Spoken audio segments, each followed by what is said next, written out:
In today's video, I'm going to teach you how to create a simple Adobe-style logo shape in Microsoft Word. We're going to build this design from scratch using Word's basic shape tools, and the process is much easier than it might look at first.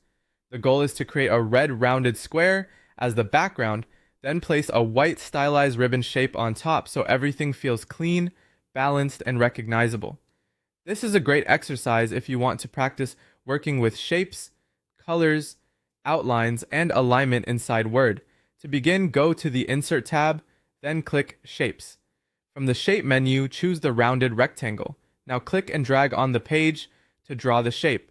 Try to make it look like a rounded square rather than a long rectangle, since that will give the design its familiar icon-like appearance.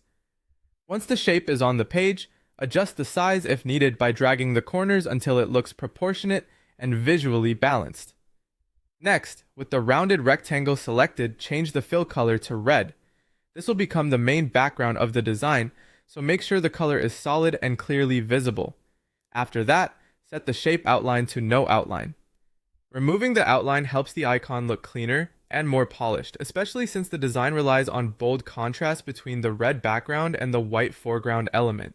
Now go back to Insert, choose Shapes again, and this time select either the Scribble tool or the Curve tool. This is the part where you create the stylized ribbon form. Draw the looping A shape directly on the page. Take your time here, because the smoothness of the lines will have a big impact on how refined the final result looks.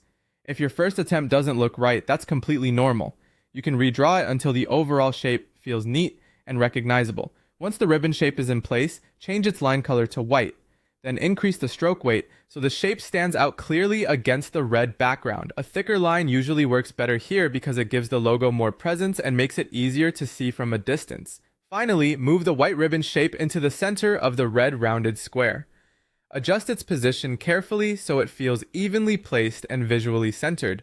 When the spacing looks right, your design is complete. You now have a clean, simple logo-style graphic created entirely with Microsoft Word shapes.